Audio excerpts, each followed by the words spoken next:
Voilà une question que m'ont posée certains de mes étudiants, certaines de mes étudiantes d'ailleurs aussi, en disant « Mais dites, cher monsieur, vous ne trouvez pas qu'il y a une forme, entre guillemets, d'ostracisme par rapport aux personnes qui ne boivent pas d'alcool ?» Ici, c'est Fabrizio Buccella pour le Huffington Post.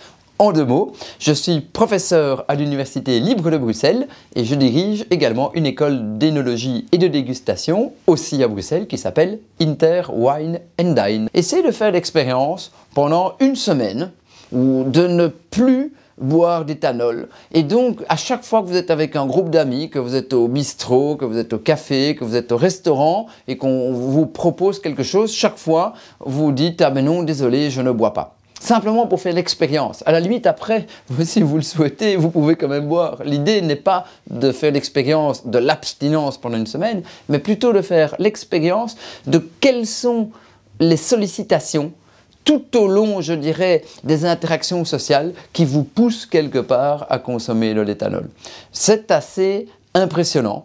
Et il est vrai que si vous êtes une personne abstinente, ce qui est bien sûr tout à fait respectable, vous serez sans doute soumis à énormément de pression, de contraintes ou simplement de regards un peu interloqués, des amis, des serveurs. Est-ce qu'on peut trouver des raisons à cela? Je pense qu'elles sont relativement nombreuses. Une de ces explications est une explication évolutive. En fait, il semblerait bien que nos ancêtres, qui étaient les ancêtres chasseurs-cueilleurs, se sont donc mis à absorber à un moment donné des fruits qui étaient tellement mûrs qu'ils en avaient démarré une fermentation.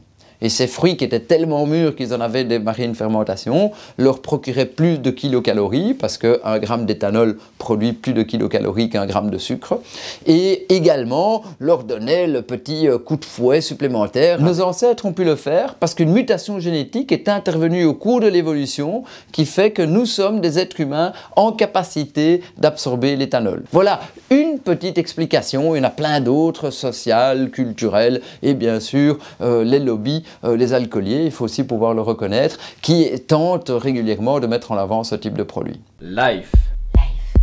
Life. Life. Life. Life. Life. Life. Life.